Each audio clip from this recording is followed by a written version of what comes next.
siapa yang bisa meringankan beban saudaranya? Allah akan meringankan bebannya di mana? Dunia dan akhirat. Pegang itu orang selalu berat. Jangan kawan sama. Selamatlah dia. Selamatkan mereka.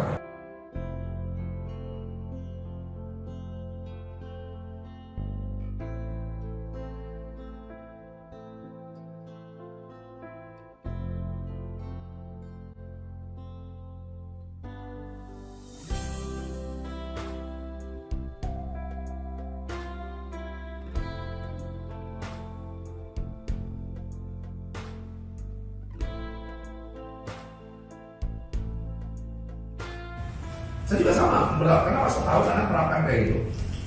Kalau orang yang kelihatan kita pakai apa, angkot banyak segala macam, udah berikan.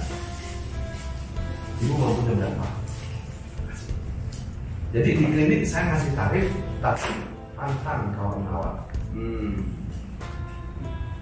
Lalu kasih sekian. Wah, berat, bapak mau punya berapa? Sekian. Dari tahun-tahun. Ya, tapi kalau udah kelihatan, kita bicara dari tampang. Tapi pas kelihatan, saya juga orang kan bener-bener. Kalau pas orang kayak tetap kita realistis, mobil apa?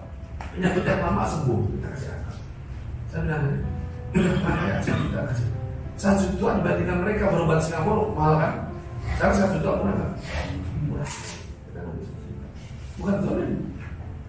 Kita ambil yang hamil, mereka ambil. Tapi sembuh dulu. Udah mereka selesai, kasih data selesaikan. Kita satu kali selesai. Kita ambil. Tapi kalau ada anak penyakit yang kita nggak bisa selesaikan jarang sekali, kita kasih buah. Karena kita tahu dia akan terus menerus.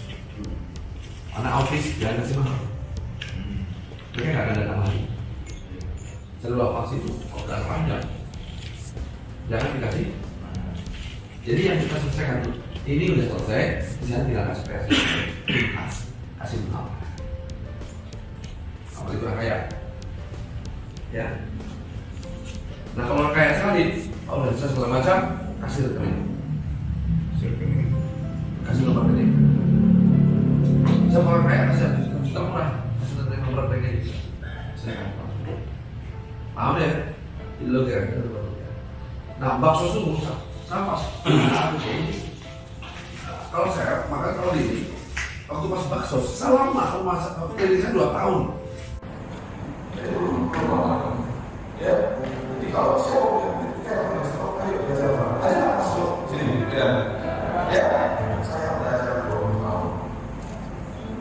Ya,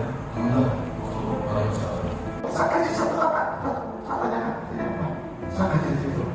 Mana untuk gerakan pas kuliah? Sehingga orang yang kisah, saya perlu bilang, kalau dia melakukan gerakan mayat, tidak perlu kesal lagi. Ya, mau kembali, mau dia klinik, semua gerakan mayat sama. Kalau ada masalah, pada mentir psikosis, kerjakan dulu Nabi Ayub. Ya, masalah pas melahirkan gerakan mayat, mudah lahir. Apa aku yang siapa marah? Habis ini, mereka ada satu. Ya, akhirnya malam kita menulis sama-sama ke depan. Pasti tidak hanya organisasi untuk pastoral. Ke depan kita organisasi persiapan. Kalau seandainya saat itu terjadi, ya kita udah bapak itu sedekah udah berapa? Ibu berapa? Berapa? Angka berapa? 100, 10, 200, ini berapa sedekah udah saat itu? Bapak Hero 10, 100, 100. Sepakat ya? Kita sepakat nanti pas saatnya kita sedekah berapa? 100 sudah pas saatnya. Sepakat ya? Sekarang apa mulainya? Mempersiapkan budak, orang lebay, orang budak itu karena mereka mempersiapkan yang bukan zamannya. Nabi dulu bukan zamannya, ya kan? Sebetulnya semua orang sukses, ya pemain masa depan akan disebut gila sebelum zaman itu tiba. Paham di sini ya? Nah, kita akan menjadi orang-orang pemain masa depan. Artinya apa? Kita tidak bisa ikutan permainan orang-orang zaman ini. Zaman sekarang adalah berarti kita masuk ke dalam apa yang melalaikan manusia itu? Waktu luang dan kesehatan. Yang melalaikan orang adalah waktu luang dan kesehatan. Untuk menghadapi akhir zaman itu masa-masa kerja kita. Sebelum akhir zaman tiba, itulah masa luang kita. Paham ya? Jadi untuk pemain akhir zaman, masa luangnya adalah sekarang. Kuda itu, makanan kita beli, Allah ganti. Yang dimakan kuda, diganti. Kotoran dibuang, diganti. Jadi apa kita keluarkan untuk kuda itu dikembalikan minimal 3 kali. Kesimpulan, sebesar apapun kebutuhan kuda, diganti nggak? Tapi orang yang ketakutan, mereka mikir, semuanya ini. Coba kuda kalau sekolah kuda kalau disekolahkan berapa satu hari? Satu kuda saya sekolahkan ke Depok atau ke tempat ini 3,5 juta kan? Sebulan 3,5 juta. Satu kuda. Anak-anak bayar sekolah juga nggak segitu gitu. Lebih murah. Ini kok kuda sekolahnya lebih mahal ya? Tapi ya beda kan?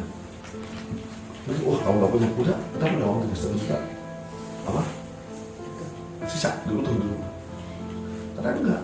Justru 3,5 juta, Allah balik 10 juta. Nah, betul. Nanti pas balik 10 juta, ya apa? Lebih tinggi lagi. Maka lihat orang-orang punya kuda udah bisa tuh pasti beli 2, ini beli 3, ini beli terus. Ya.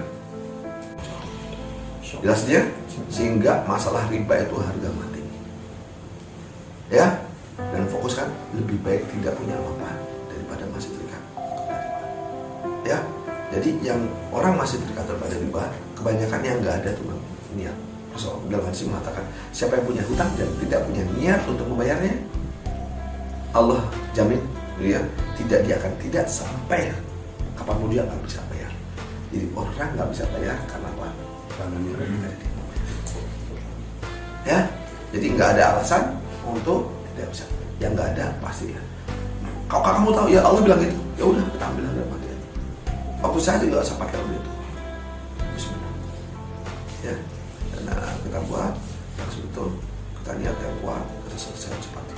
Sebab jangan khawatir, walaupun aset kita habis untuk bayar riba segala macam, pas selesai riba selesai, langsung peluang banyak muncul, dan saat itu langsung yang kita ini kan kembali semula. Ya, tapi kalau kita tidak, kita akan terus. Misal dari saya demikian.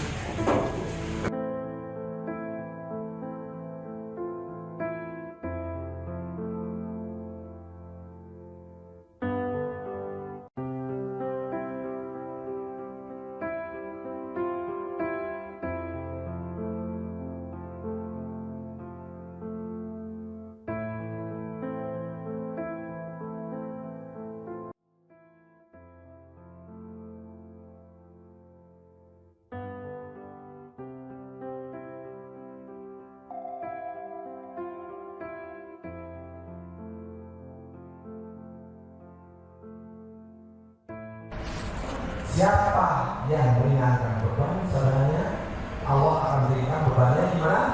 Dunia dan semua kita berhancurkan. Paham?